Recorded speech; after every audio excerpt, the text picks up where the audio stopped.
All right, welcome back, everyone. This is season 2, Beneath the Helmet. I am your host, Arjuna George, former fire chief, now turned coach, consultant, podcaster, and author. So I am joining you today, November 19th, on International Men's Day, which is a day to bring awareness to men's well-being across the globe. So a great day to post this episode, but also November 19th is a very special day for myself. 3 years ago today, I decided to make that huge leap and formally retire from the fire service. I've been out for 3 years now, and it's been lots of ups and downs, bit of a roller coaster of emotions and challenges. But honestly, the last 3 years has been some of the most important moments of my life.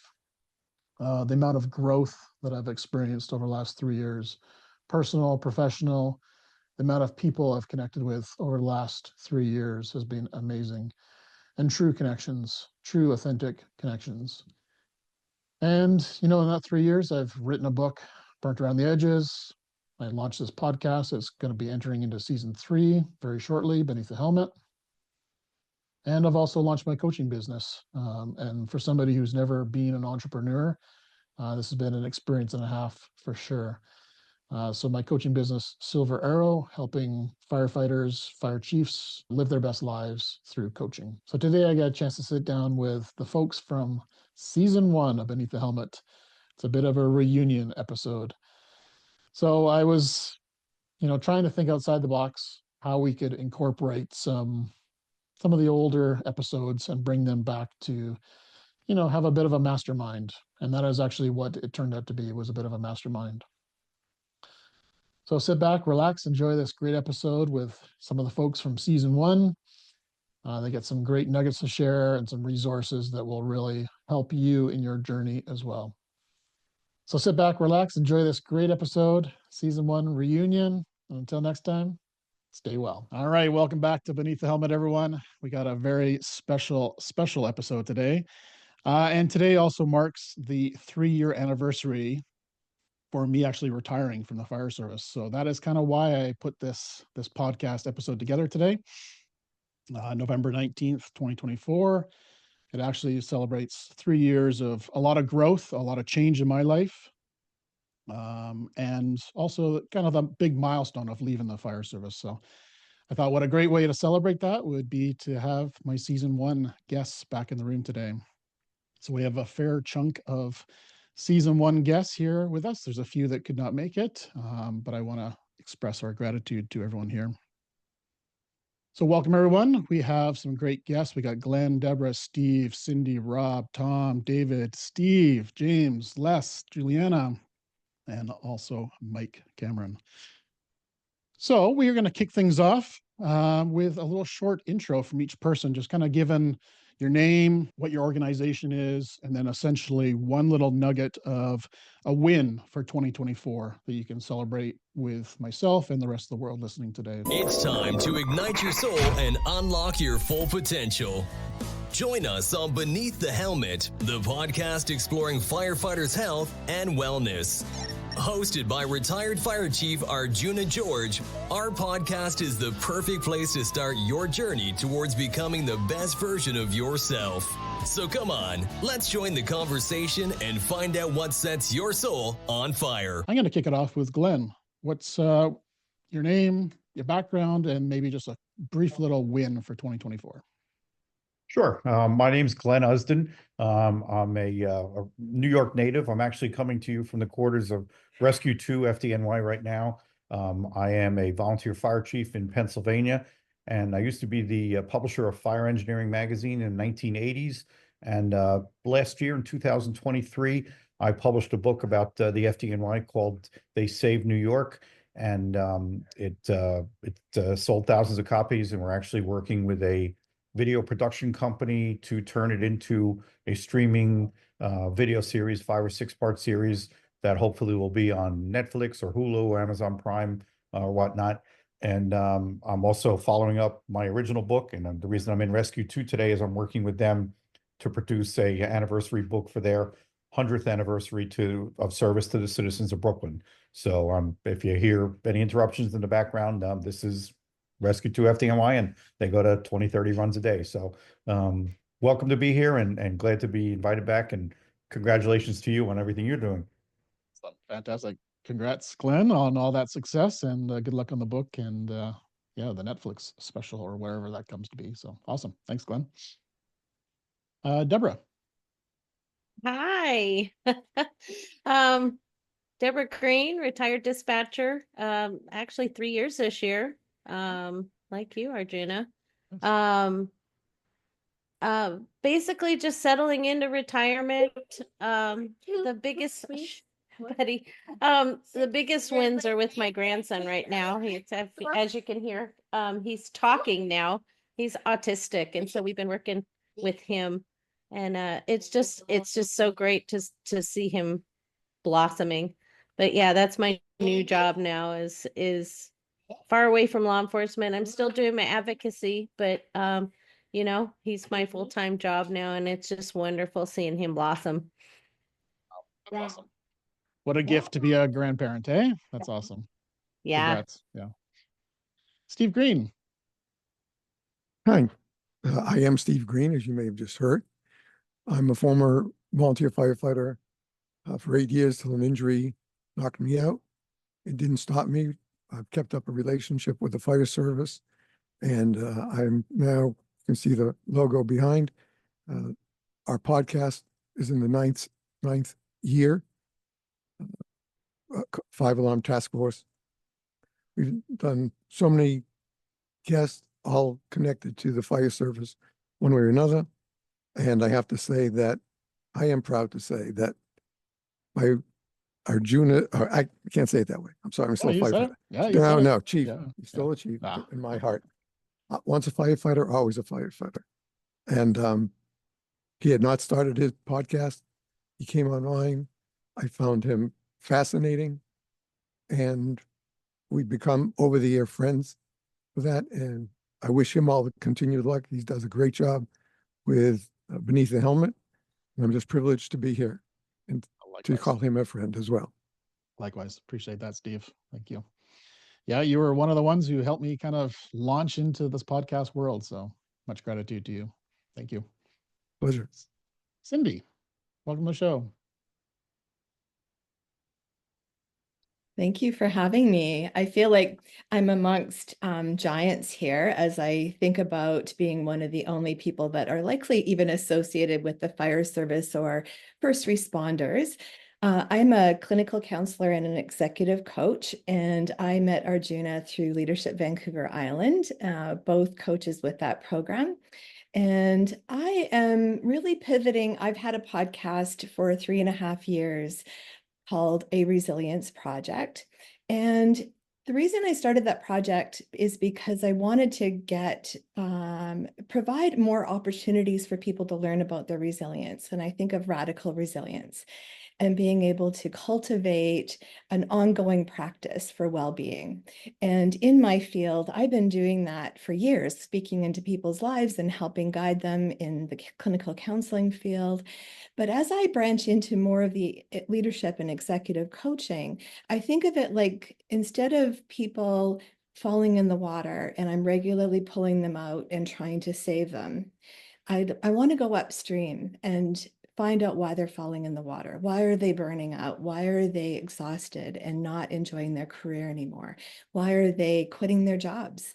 And so to be able to help people proactively cultivate a strong resilience practice and have a sustainable career, that's what I'm on fire for now. So that's a little bit about me. And even though I'm not doing the podcast, I wrapped it up in July. It's allowing me space to do more opportunities of speaking and helping people in the healthcare field who are really struggling and wanting to make a big difference in that way. Beautiful. You're making a huge impact, Cindy. So I appreciate that. Thank you. Thanks, Arjuna. Steve Fraser. Or Steve Fraser. Steve Farina. Sorry. The other Steve. You wouldn't believe how often that happens, Arjuna. Yeah, I bet. I bet. Oh my Lord. I'm Italian, so that's highly offensive. So there might be a visit for you later. Oh, that's good. Good. I am Steve Farina. I'm with the BC PFFA. I'm the executive vice president there. We look after 4,500 affiliate members, 56 locals across British Columbia. And I've been a Coquitlam firefighter for 27 years, paid on call before that for 5 years with Langley Township. I've got a daughter who's 18. That's the reason I'm all gray. And mental health has been my portfolio for about 8 years now. And so the big wins that are happening in our world, in the BC landscape, is we've had 328 firefighters come through our 3.5-day firefighter resiliency program, changing lives, saving lives. It's been an honor to be part of that. And we're into year 2 of our video series, Occupational Awareness for Firefighters. And we've got year 3 coming up in 2025. So there's been 10,000 firefighters signed up for that training, in-service training across BC. So talk about upstream. We're trying to get that education awareness going, and very proud to say we have a clinician network now of over 500 RCCs, healthcare workers that are kind of being our support system for the fire world here in BC through First Responder Health. So shout out to Matt Johnson and his work. So that's me in a nutshell. Love it. Steve, you're an awesome dude, and the impact that you're having on the world is enormous. So thanks for everything you're doing. Much appreciated. Rob Leithen. Good afternoon or evening to the fellow guests here and your listeners. As you heard, I'm Rob Leithen. I'm a 30-year veteran of the Ontario Fire Service, officially retired last year. Went off work in 2019 with an operational stress injury. I now spend my time doing mental health education, advocacy, peer support with boots on the ground here in Ontario. I'm also helping my equine therapist with providing equine therapy to other groups other than just first responders, and that's very, very rewarding. I also have gray hair. I'm feeling old because my daughter's getting married, was engaged this year, and my son just bought a condo. So yeah, that's me. Old, mental health education, advocacy. And I'm in a bit of a lull right now, but I still do my digital mental health related artwork. So that's me.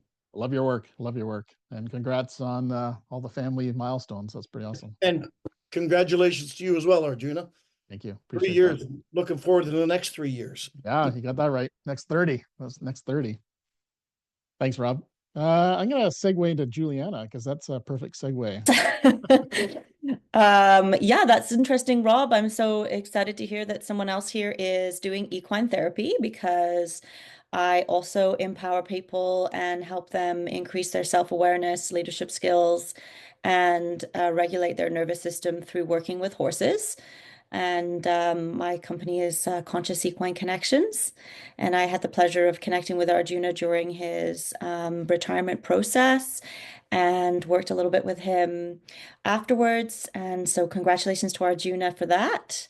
And I have also had a baby. So I'd say my big win this year has really been energy management. I thought I was efficient before, but man, am I efficient now. So I'm actually pretty grateful to my daughter for helping me zip up my my efficiency even more. And I'm really looking forward to continuing this interesting work-life balance with the horses and with children and all that stuff.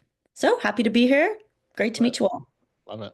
Yeah, the work you're doing is amazing as well. And the power of horses, I got to say, very, very powerful. If you haven't experienced that before, it's a game changer. So Thanks. thank you. Tom DeSorcy. Well, good day, good morning, or afternoon for the folks again, yes. Tom DeSorcy, I'm from Hope, British Columbia, and AJ and I go back, I just trying to add that up, 20 years, I think? We've known each other, and I've done a lot of work with a lot of projects and such. I'm a 40-year fire service contributor, as it were, involved in the fire service since the 80s. I'm a 15-year broadcaster by trade back in the day, and I'm the current host of the Firefighting in Canada podcast for the Canadians that tune into that, and some of the folks from America as well that might. It's my time now is being spent. I'm retired now as the fire chief in Hope. I spent 23 years as the first ever paid fire chief in my hometown. So I'm 23 years in, retired last year or so, and just getting used to doing something different in terms of whatever makes me feel good is my motto.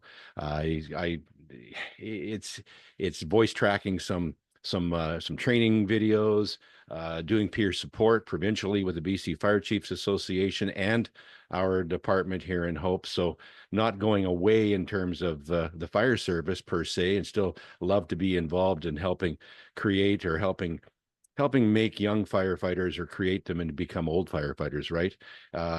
I've learned that the biggest revelation in this last year and a half of being retired is the fact that to never underestimate the power of anonymity. When you lose that responsibility, especially in a small town, when you are the center of attention in most cases, and that's gone, it feels pretty good. So pleasure. Thanks for having me on the show. I was wondering if that was a positive or a negative, but it sounds like It's a positive. It's a positive. It totally is. The shoulders are getting a little less weighed down every day. So it's nice to be involved, but not have to be responsible. Here. Love it. Thanks, Chief. David. Good morning, good afternoon, or pretty much whatever time you're watching this. My name is Dave Klansky. I'm a captain in New Jersey. 25 years total in the fire service, 16 on the career side. Was a volunteer part of that. My background is in clinical mental health. I actually work for the National Fallen Firefighters Foundation as a behavioral health specialist. And in the last year, I took on a role as a program manager. I now work as the Vulnerability Assessment Program Manager. It's a risk-based decision-making tool that allows you to kind of steer your agency. It works really well for the Center for Public Safety Excellence preamble, if you will. And it's also free, which is a very nice thing. So we're trying to market that more to agencies that could use those types of things without having to worry about the high cost associated with it. Glad to be here. Glad to interact with all of you. Thanks, Dave. And thanks for all your hard work down there with the NFFF. Les Karpluk. Good morning, everybody. So my name is Les Karpluk. Just a real quick bio. 32 years in the career sector, 5 years paid on call. September 30th of this year, I didn't renew my contract with Parks Canada for the paid on call department. And been teaching for Lakeland College in Dalhousie, their fire officer programs and degree program for about 20 years. Still do not love it, passionate about it. And my nuggets for 2024 is life can throw you some blows sometimes. So it's one day at a time, focus on one day at a time, and pursue your dreams. So I've teamed up with AJ. I don't want to let the cat out of the bag on that one. So stay tuned because hopefully we'll announce our project in December, but it's a dream come true for me. And I'm so privileged and honored that AJ jumped on board right away. So that's me in a nutshell, and I'm proud to be here. And I'm feeling like pretty humble right now, looking at the screen with all these people. I've listened to half the podcast here, and it's like, holy cow, man, why am I here? But anyways, likewise, why am I here?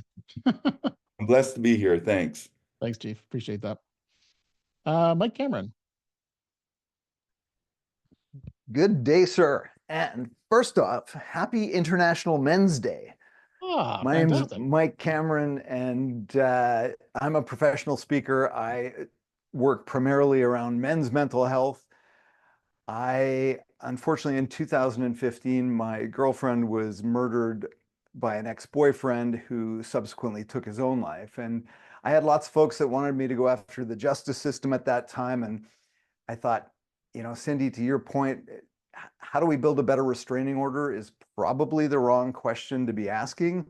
And perhaps we should be asking, how do we prevent men from getting to that point in the first place? So I've got a variety of initiatives that I've started in the last 9 years, and I share my story on stage and just talk about the importance of emotional connection for men. And the reason I get fired up about that is because Emotionally connected men live richer lives. Emotionally connected men make better leaders, they make better partners, they make better fathers, and maybe most importantly, emotionally connected men don't kill people.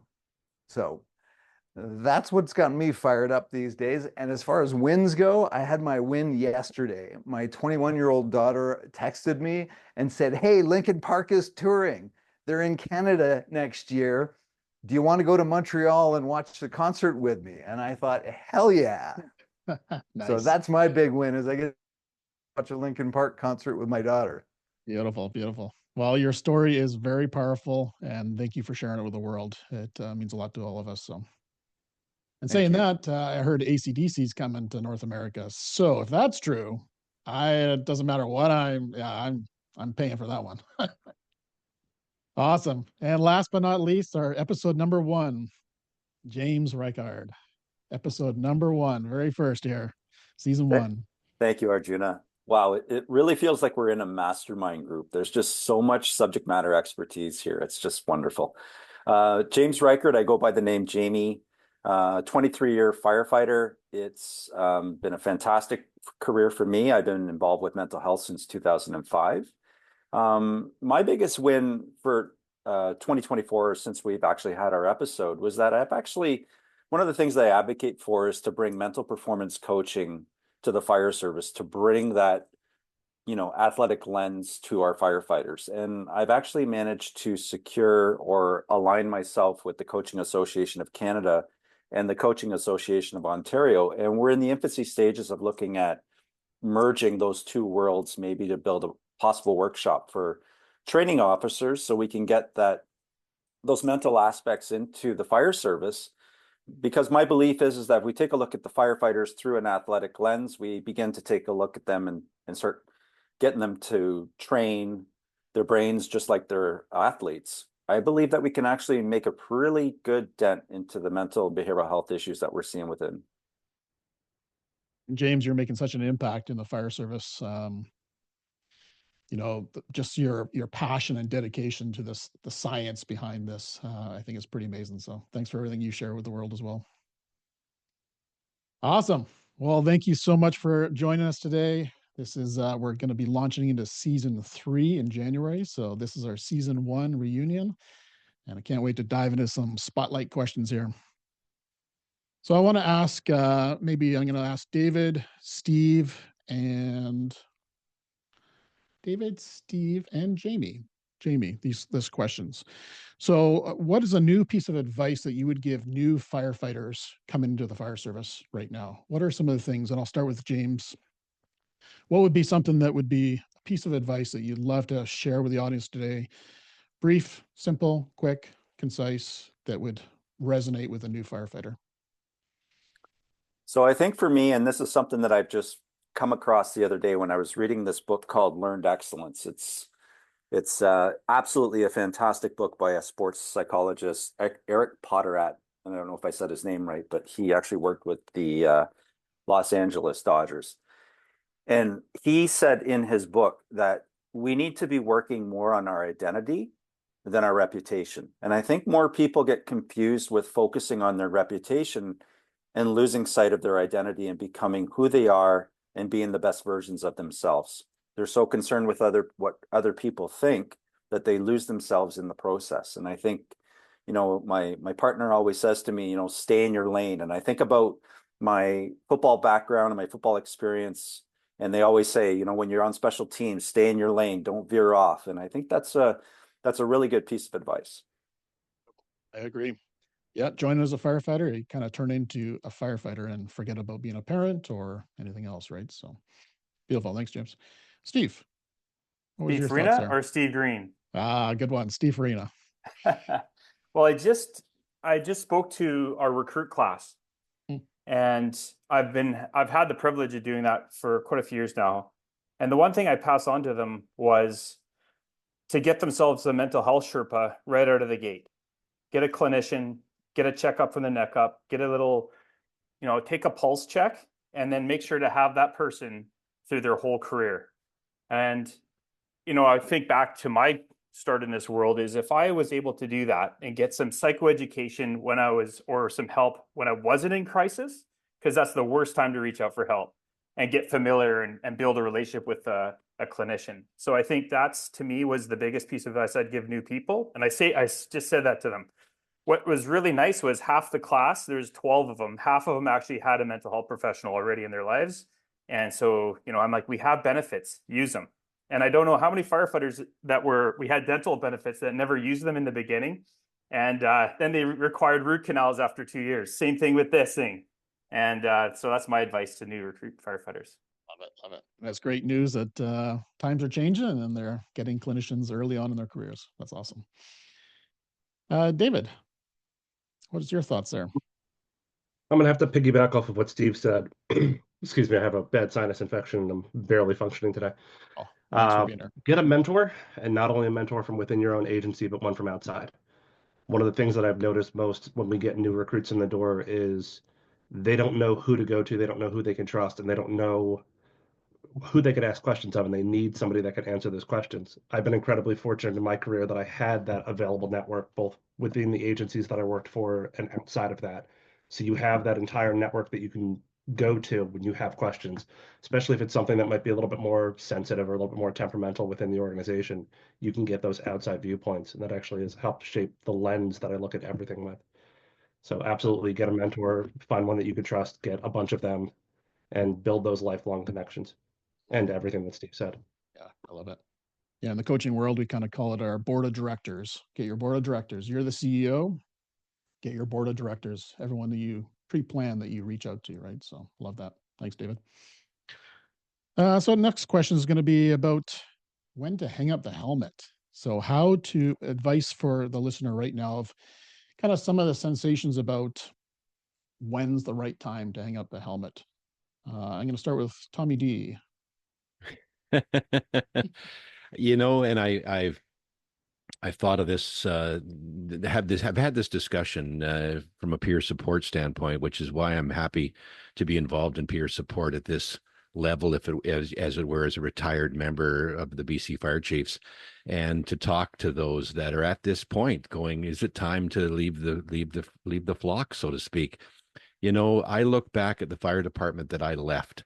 And I say left in terms of left as the person in charge, but I'm still a part of that department making a contribution, but I stepped aside to let the next generation in. You have to have a look behind you and see what the future is. And that future may be sitting in the same room with you. And you just need to realize that how long are you going to do this for in terms of being involved? Now, I mean, in a volunteer department, I was the only paid person. Today, 2 years after I leave, we have 5 staff full-time that are officers with the fire department. You have to create the legacy. Take the time to create the succession. When is it time to go? Well, you need to again look around you and see where you can do good. We're used to doing good. And if you can continue to do good by handing the reins over to someone that you've put in position to take the job, then the time is right when you feel comfortable doing it.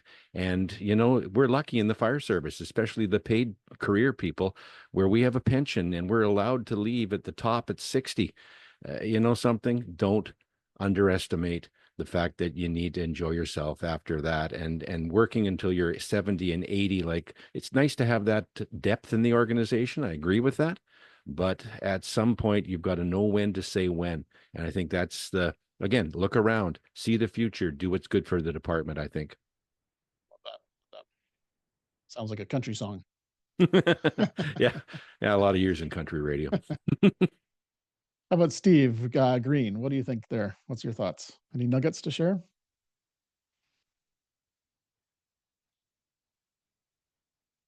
One of the reasons why I was so happy to create this podcast 9 years ago was because I felt it was important to give a voice to some of the great leaders that we have had and have in the fire service today. I don't see my job other than being the moderator. And the chief can attest to that. And we brought in, I was lucky enough to bring in the late Bobby Halton, the late Chief Brunacini, and they shared their messages. And now we have it in perpetuity recorded. And that's the key, to help our firefighters learn from other firefighters, leaders, and even new products. We have one coming up Thursday this week from a company located in Canada, Rain, REIN, and they're showing me on Thursday a new product that's a new type of foam that adheres. So when we spray foam on a flammable liquid, it's also good on wood housing, this will stop the fire right there where it is. Now, of course, depending on the size of the structure is what you're going to do from the outside. But that's something I never heard of. And I'm glad to bring these people on because they were the first one to have, out of Canada, a non-PFAS item that can be used in the fire service without the fear of any form of cancer from PFAS. I got to say, my first department, I was the volunteer. Our chief, was a very good friend with 3M, and we had probably 155-gallon pails of the foam content in our facility. We used it a couple of times, certain fires. I was lucky enough not to ever get anything on me. But I have friends now, I've heard, that have come down with different forms of cancer, and they attested to their PFAS exposure. That is probably the most dangerous, insidious fight that we have as firefighters, is to make sure that every firefighter, whether it's in our department, a neighbor department, or it's across the country or countries, we can say, is learn about the danger. We're doing it big in US. I hope they're doing the same thing in Canada, is working hard to get rid of this kind of contact that, yes, it worked. I know it worked. I saw it work, but had no idea the exposure danger that we faced back then. And that was 77. I think I might be the old fart here because I'm 72 and a half right now. Yes. But this is what it's about, is getting the message out to our firefighters that there are other things they can think of, tools, apparatus, thinking, how to avoid mental illness, things like that. David's been on a couple of times on the podcast. He has those great words to share with every listener about being the self that you are and learning not to have to worry about what others are thinking of you. Think about yourself first. I've heard that trend a few times with speakers this morning, eh? So yeah, thank you. How about you, Glenn? Any thoughts there on when to hang up the helmet and what's a little tidbit you could pass on to somebody listening right now? Well, kind of unique in that I'm spending, I can't say if it's the last chapter, but certainly one of the last chapters in my fire service career, documenting what firefighters did 20, 30, 40, 50 years ago. And I think that the greatest lesson that I've learned from this, and again, what I've been doing has been with FDNY, not with other departments, but is that we don't know where we're going if we don't know where we've been. And somebody else mentioned Chief Bernasini. I was, for close to 20 years, I was good friends with Bruno. And one of the things that he pounded into me, which was kind of one of the inspirations for my first book, was that he would say, Glennie, wouldn't it be incredible if we could gather the greatest fire service leaders, both in the country and in individual departments, and do 30 minutes or an hour video of these, and again, I say gentlemen because, as we know, until the 80s, they were all men, and gather these gentlemen and pick their brains and have them tell the stories and the constant retelling of what it was to be a firefighter in the 50s or the 60s or the 70s or the 80s. And so I look back at answering your question about when is it time to leave. I'm going to answer that with a very simple, maybe too simplistic. It's time to leave when you have imparted the next group with everything that you possibly can. That might be too simple for some people, but that's to me, and I'm going through that in the fire department, the suburban department in Pennsylvania where I am, and I'm pulling myself as much out of it at the age 68, and I'm basically trying to saying it's time for me to give you what I have and then let me fade away gently. I can't do what I used to do 20, 30 years ago. So I hope that's not too simplistic an answer, but you don't know where you're going if you don't know where you've been. Yep. And our whole role as leaders is to pass on and make the next generation better than us, right? So Yep. yes. And at that, I have to leave because I had a hard stop at 1:30 and they're coming downstairs. But this is thanks an for your honor help. to be with this group of people, and really wish you all the success. And anytime you need anything from me, I'm in. All the best, Glenn. Stay safe. Thanks, folks. All right. Take care. Okay, so we're going to jump into something a little different here, and I want to look for advice on given to the listener on somebody who's struggling with wellness. What's a tool, a technique, a strategy, any advice that you have for somebody who's just struggling right now, who's listening online and who's like, what do I do? What do I do? Where do I start? Maybe Juliana, you want to kick us off there? Anything you can think of? With mute? Audio. Think fast. I think as a first step, your diagnostic tools are really helpful. So I know that you're familiar, and probably a bunch of your listeners are familiar already, but I would say the first thing to do would be a body scan. Just scan down your body, figure out what's going on, what sensations are there, if you've got pain, what feelings are around, and then try and get some information from that.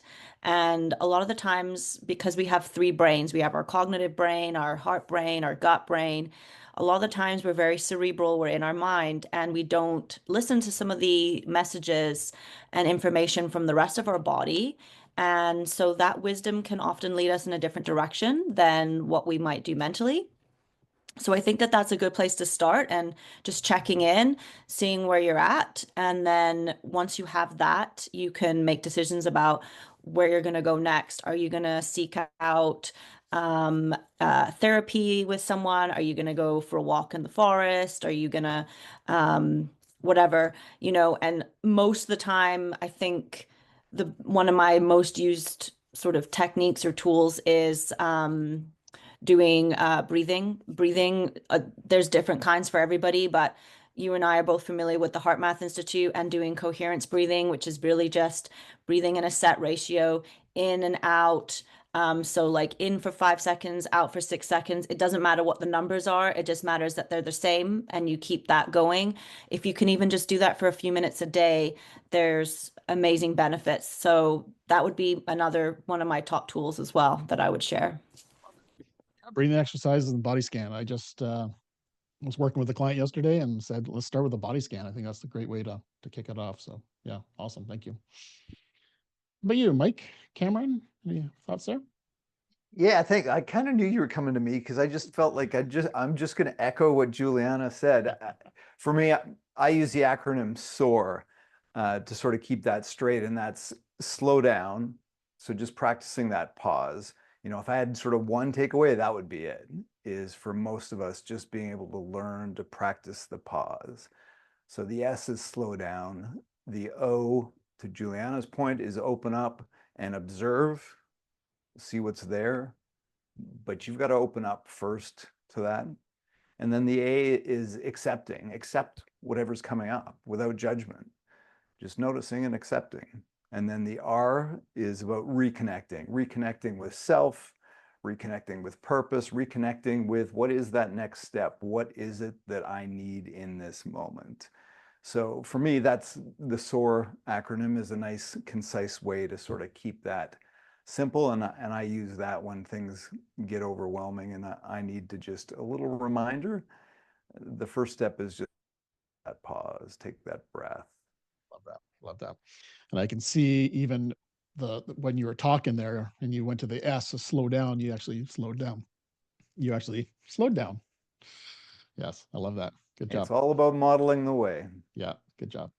Thanks, Mike. Appreciate that. How about you, Cindy? Any thoughts there on the listener who's kind of struggling with their wellness of a first step they could take? Yeah, absolutely. Well, I certainly echo all that's been said so far. And maybe one way I like to explain it is to also tap into what has worked for us in the past, because we have already overcome several adversities in our life, no matter what stage of life. And I like to tap into the strengths that people have acquired and what have you learned about yourself? What could you access right now to maybe add to that? Because when we remember what we've been through and what helped us, often people will go, oh, yeah, I used to journal. I haven't been doing that for a while. Okay, let's revisit that. And so maybe adding to that is to capture what went well today, because our brains naturally are like that lizard brain that wants to notice all the things that are wrong. And if we could reverse that and start to capture the things that are okay in our lives, the things that are going well, even in the hardest of moments, we can start to reverse that and reprogram our brains to feel more resilient in those moments where it is harder, right? Not to say that it isn't, and not to take away from that. It's not rainbows and unicorns, but to really accept it, but also say, okay, but not everything is bad. There may be parts that are really hard right now. The other thing I like to use to kind of summarize what's been said too is to call it a wellness recipe. Just like we're making a cake, we have certain ingredients that go into that cake. And we can try to compromise on some of those, but let's be honest, that cake's not going to turn out if you don't have the 2 cups of flour or certain ingredients that make it really awesome. So just like that, our wellness has a specific wellness recipe that works for you. And everybody's going to be a little bit different. But if I know that I'm drinking enough water, I know that helps me also stay hydrated, think better. If I'm eating well, if I'm getting out in nature, going for walks, for me, exercise is a big part of my wellness recipe. If I think of those 5 key ingredients, and you can have more, you can maybe have a few less, but I try to say, shoot for 5 that you check in on daily and on a regular basis, because then there's a good chance that cake's going to turn out and your wellness is going to be on par. And that's something that, again, is proactive. We're not just waiting until we're in crisis, but we're regularly checking in to help prevent that real stressor or burnout. Love that the cake thought there. I've done a teamwork pizza before where all the toppings were different components of teamwork. So yeah, that's awesome. I love that. So good. Yes. Yeah, awesome. Thanks for sharing that. You bet. I'm going to go over to Rob, but on a different question here. What's a habit or a mindset shift that's had the biggest impact on you and your life in the last number of years? Mindset shift. Or a new habit that you've kind of taken on that's made a huge impact in your world. You know what? In the world or in my world? Your world. Your world. You know what? I think accepting the realization that being a first responder is what I do or did, not who I was. And then being able to separate that. I think a lot of us first responders, we tend to forget that we're humans first, and that, you know, what we do, like the uniform we wear, it's that's what we do. That's what pays the bills. Yeah, we love doing it, but changing that mindset to truly embrace the fact that, you know, being a first responder is not who I am. It's not my identity. It's what I do. I think that's the biggest thing that helped me. You know, realizing that, yeah, firefighter pays the bills. Yes, I get to help people, and that's very psychologically rewarding. But I'm a human first. Agree So more. as a human, I'm gonna see things that humans shouldn't have to see. And when you accept that, you can realize you can then deal with it like, yeah, you know, I'm not a superhero. I see things that bother people. I'm a person. I'm a people. Yeah, that's, I think, the biggest mindset change that I would really try to drill into everybody who is a first responder. Yeah, couldn't agree more. It's a game changer when you can get to that point. Mhm. Les Carplock, same question. Any habits or mindset shift that's kind of supported you in the last few years? Wow. I agree with Rob, who was just sitting here and just going, wow, that's like very powerful because it's true.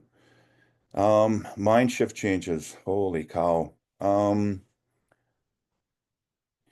I would say not in the last few years, but probably in the last couple of months, to be honest with you, it's just really trying to stay focused on the positive, having a sense of gratitude.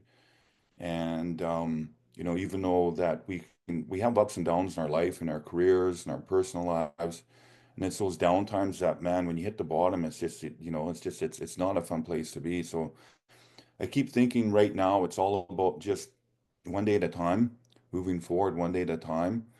And when I look back at during my burnout phase when I retired as a chief, I wasn't even looking at one day at a time. Everything was just bad. It was just a bad 18 months of going through, I guess, an emotional and mental hell, to be honest with you. So I think I've learned from that. It doesn't mean it's any easier, but I'm able to pick up on some things and just try to move forward and not let those bad things or that bad energy, whatever we want to call it, drag me down. Bad mojo. Yep. Yep. One day at a time. Yes, it's a good way to look at it.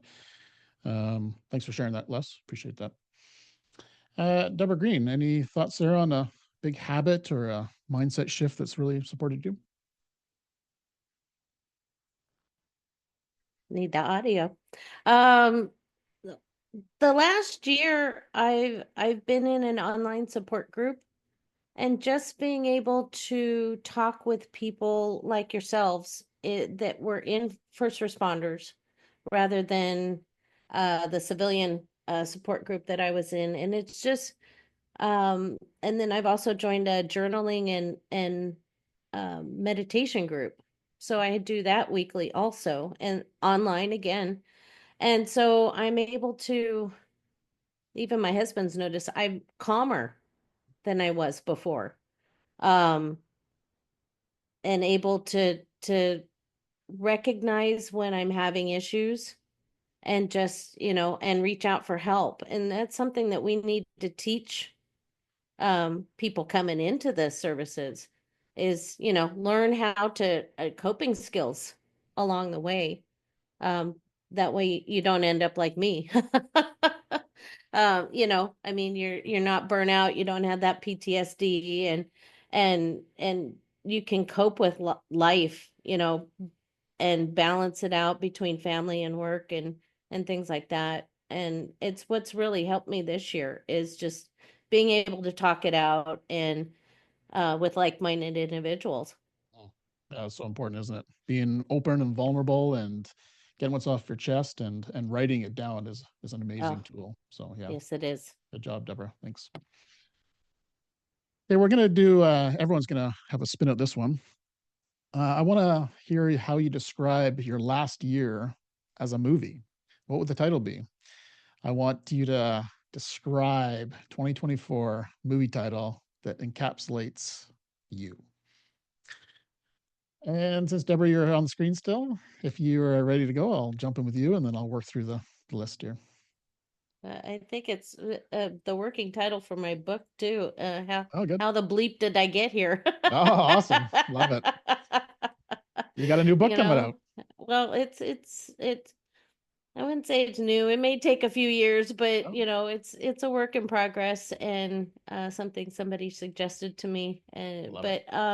Yeah, just how the heck did I get here? And Yeah. here I am. Yeah, great movie title. Love it. Thank you. How about Steve Green? What do you think? What's a movie title for your life for 2024? Where's the Doctor? Where's the Doctor? I like it. Yeah. I like it. That, Is that suspense? Is that thriller or a comedy or? No, it's a drama. Drama. It's a Gotcha. drama. Gotcha. Yes, it's a drama. I All will right. have to say though that thanks to a mutual friend, many of you may know, and I know the chief does, Andy Clark, helped me mentally with traumas that I denied were traumas. I just knew they happened. And with her help, we drew out the two traumas that weren't actually a traumatic incident or anything like that. But I think that also being recently diagnosed with an autoimmune disorder called Raynaud's syndrome, it's taken a great deal of my life away from me. But I'm trying to hang in, still doing the podcast, and maybe 2025 will be named A New Day. Love it. Love it. Thanks, Steve. Appreciate that. Good story name, and 2025's title is even better. So how about you, Cindy? Boy, that's a good question. I had to think about many, I had to sort of filter through many possible titles, but I think the one I landed on is going slow to go fast. As I stopped the podcast, just being able to reevaluate and say, okay, what's next? But at the same time, not jumping into something for the sake of starting something, and to have that clarity. So going slow to going fast. I don't know what the genre would be though. So can I get back to you on that? Oh, yes. Yes. I love the title though. Awesome. Thank you. How about Rob Leatham?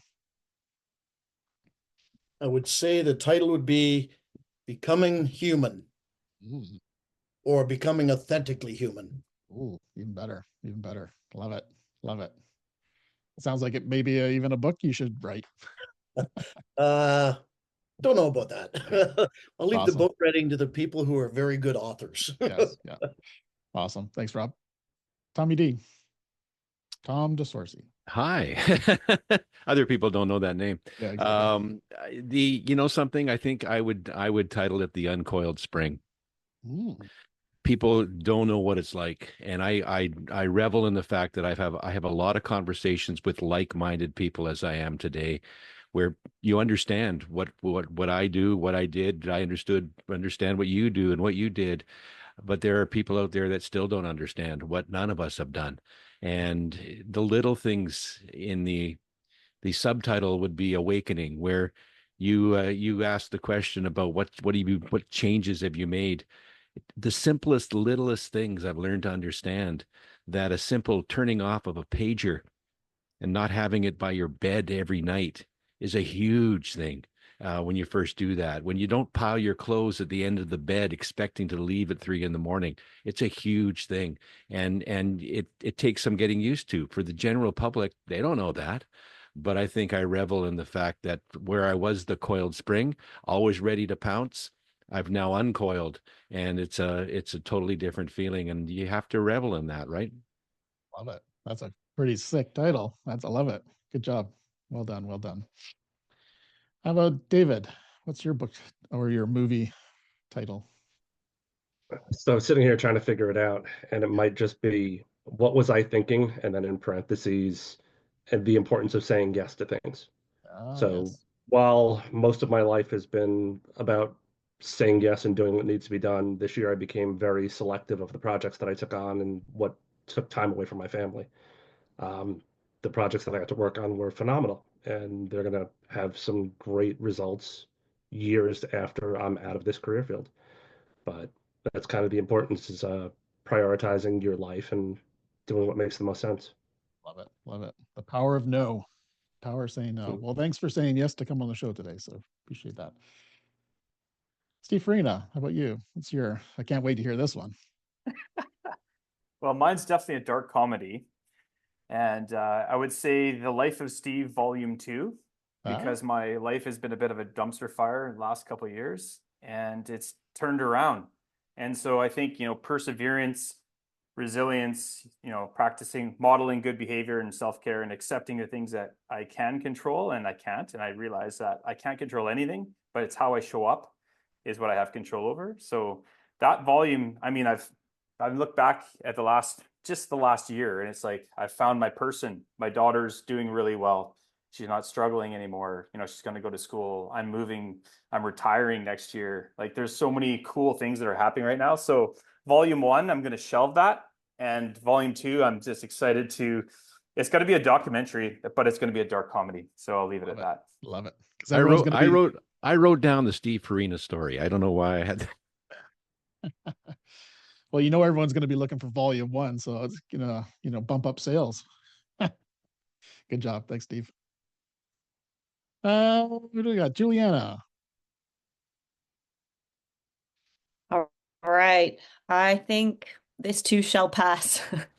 I think everyone who has kids probably can relate that just having that ability to find the humor, mine would definitely be a comedy. Finding the humor in those moments where you think, all else is failing and it's apocalyptic. Pausing, breathing, and just remembering that, this too shall pass. Totally, totally. Great title. Can't wait to watch it or read it. One of the two. Thanks, Juliana. How about you, Mike?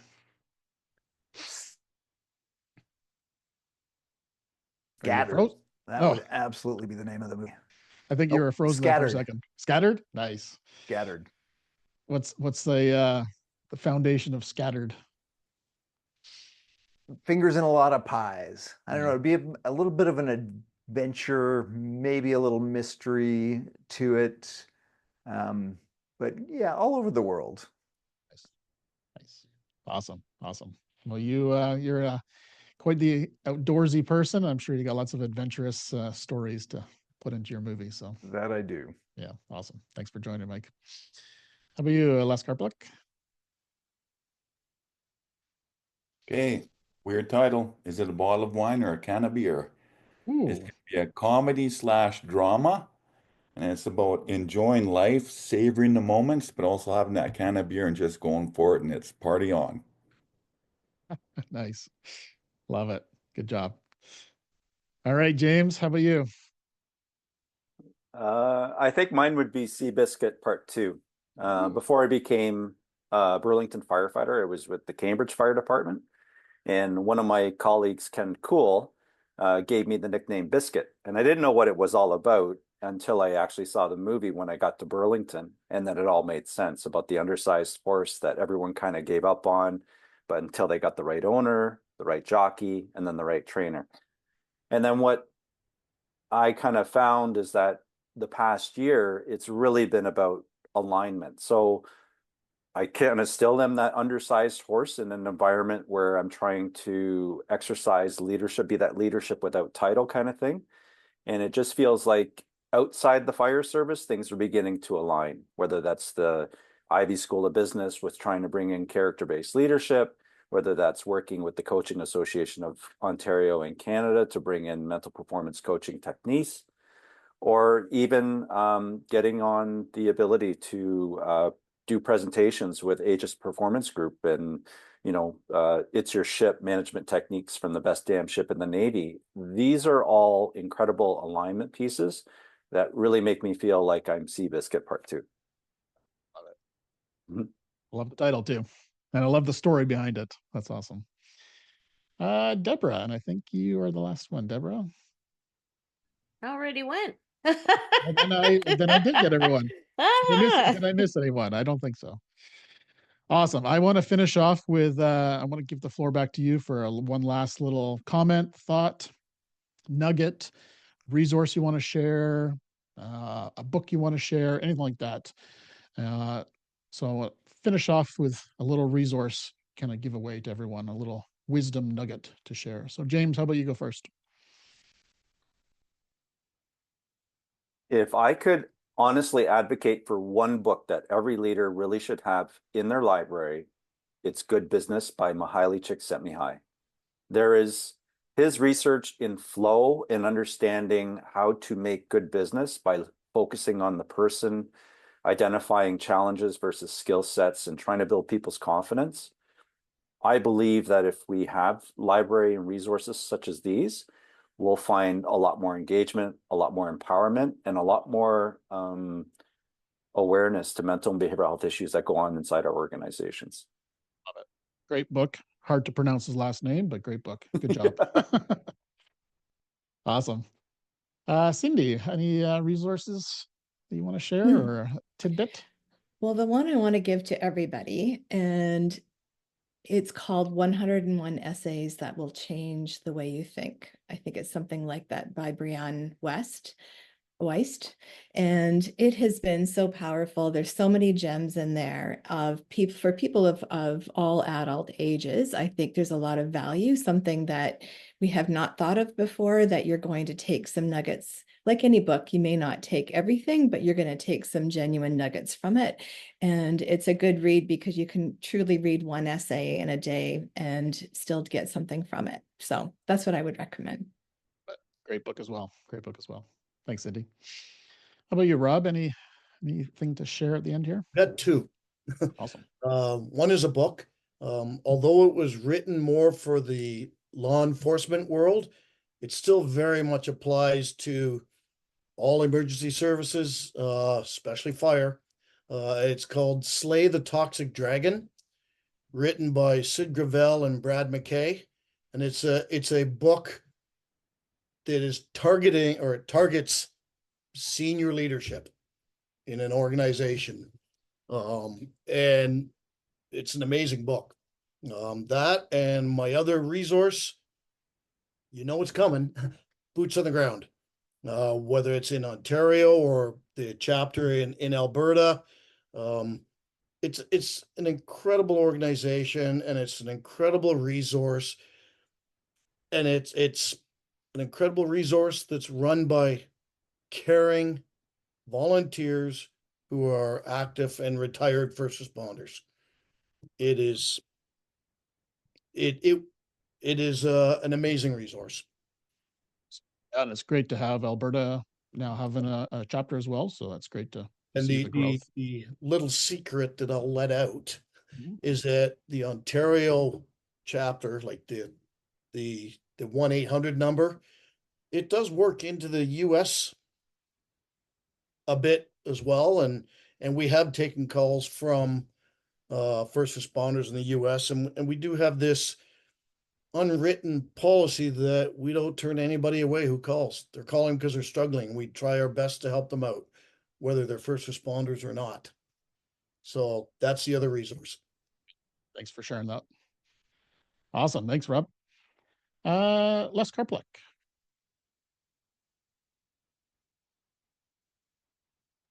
Boy, I'm so slow on the muting.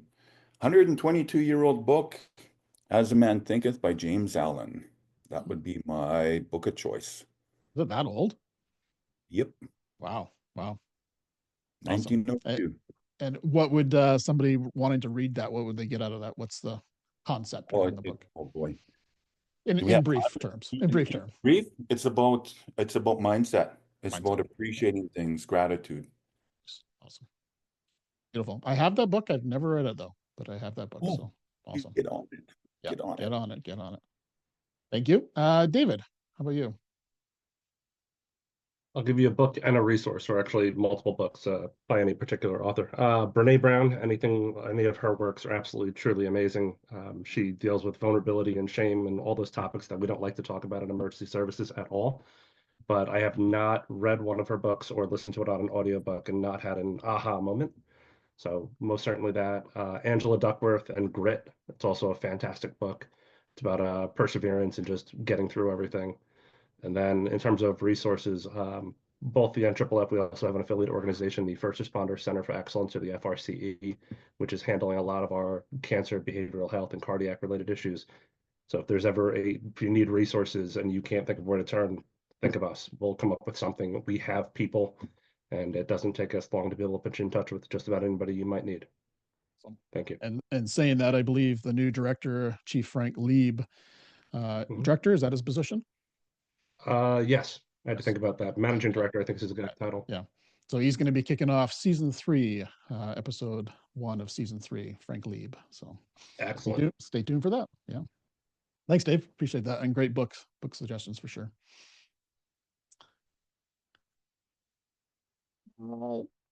Probably going to do, Deborah, did you already go? Okay, I got 2. Okay, awesome. The book is called Emotional Survival for Law Enforcement, and that actually applies to all first responders. It's by Kevin Gilmartin, Dr. Gilmartin, who's a fabulous, fabulous speaker. I was fortunate enough to see him in person, and really was a pivotal point in my recovery. And the other is the online support group I'm involved in. It's called The Power of Our Story. And they have several groups that meet throughout the week. It's thepowerofourstory.com. And they've really helped me this last year, and being able to talk it out with first responders and people who get it. Geared for first responders?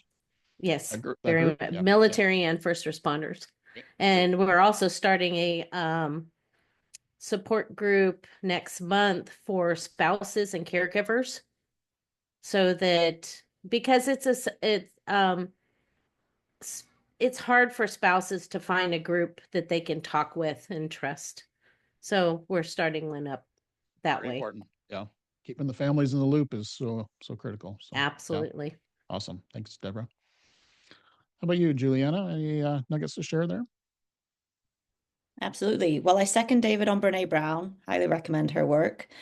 And I think that everyone should read Conversations with God by Neil Donald Walsh. It's not religiously aligned, but it does tackle those perennial questions like who are we and why are we here? And, how can we be the best versions of ourselves, both as individuals and collectively? So I just think it's a really powerful book. And then another really interesting leadership focused book I recommend is called The 5 Roles of the Master Herder, which is by Linda Kohanoff.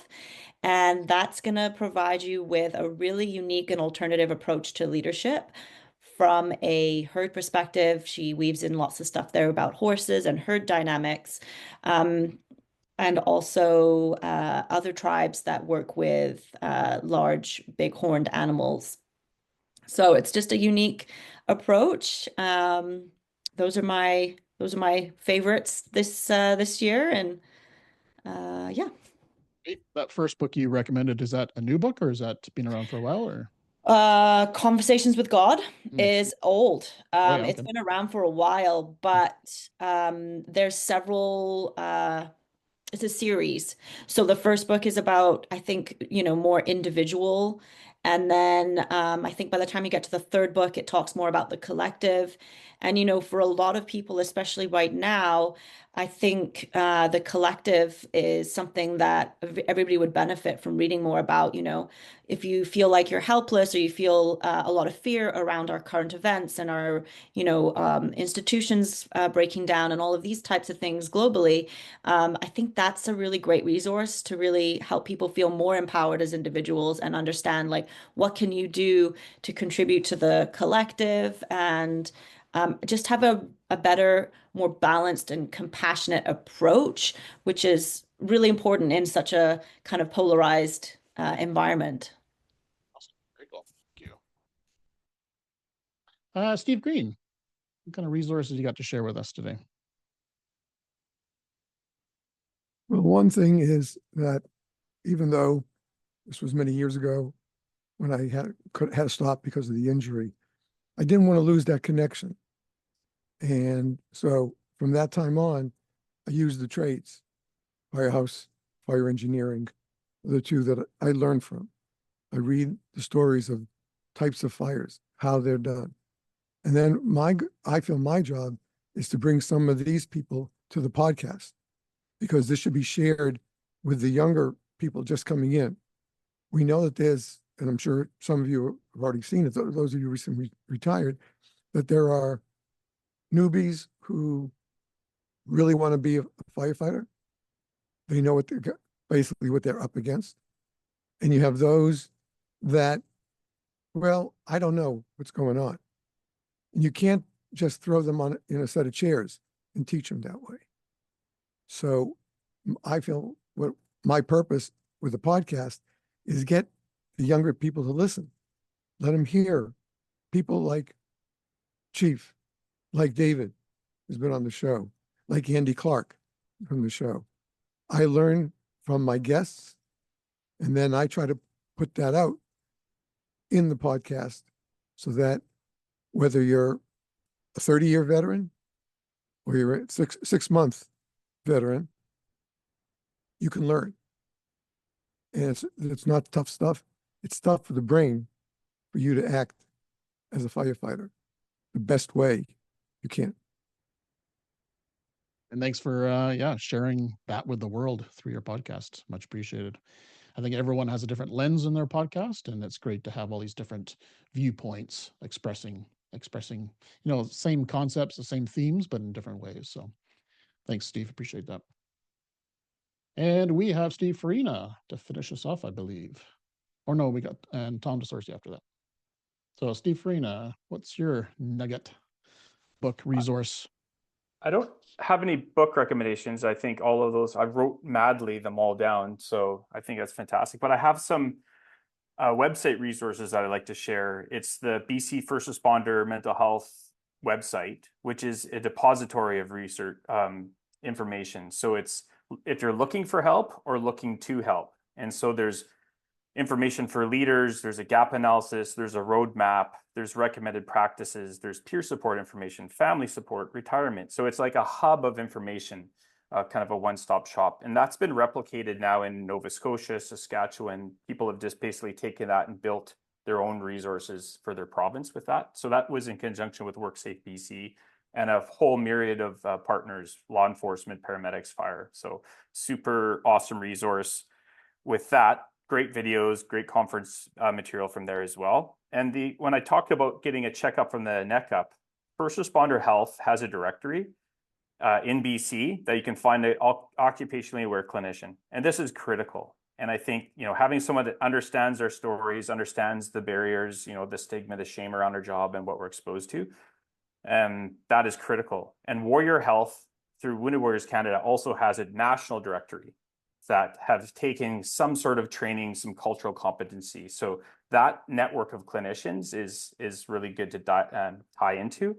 And of course, Wounded Warriors Canada has a bunch of other resources as well. So those are the resources that I would suggest.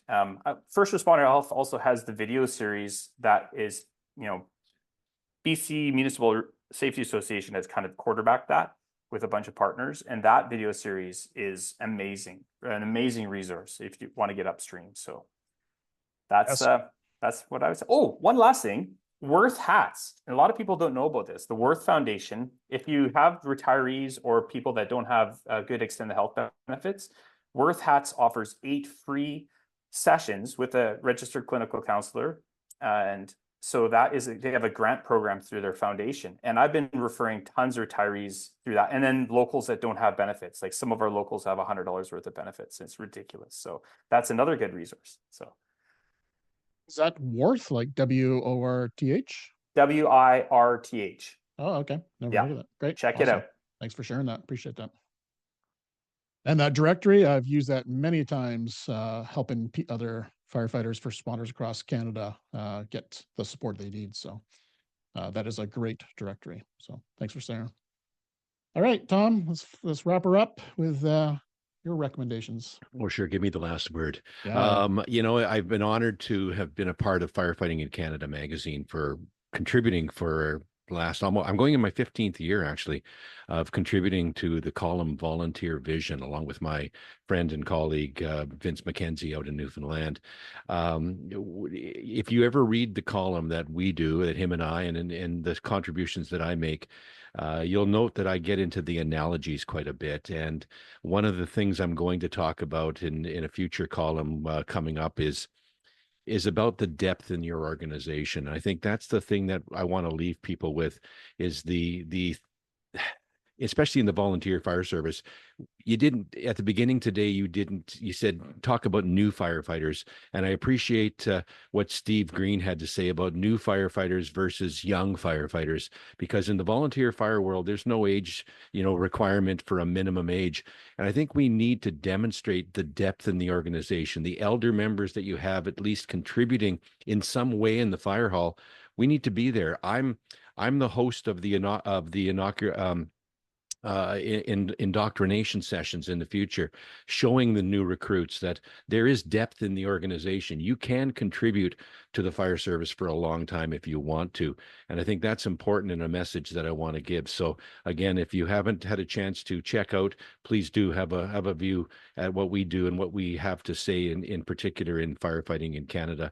And of course, the podcast that I host. And my last and closing is I think that Les Karpluk's new book should be called the Second Mouse, because as we all know, the early bird might get the worm, but the second mouse always gets the cheese.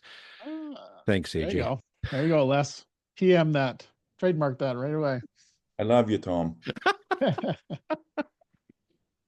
All right, everyone. Did I miss anyone? I don't think so. I think I got everyone there, eh? So I just want to thank everyone for joining Season 1 reunion. It's been an honor to connect with you originally. It's been a while since our episodes went live, but we are growing. We are sharing with the world.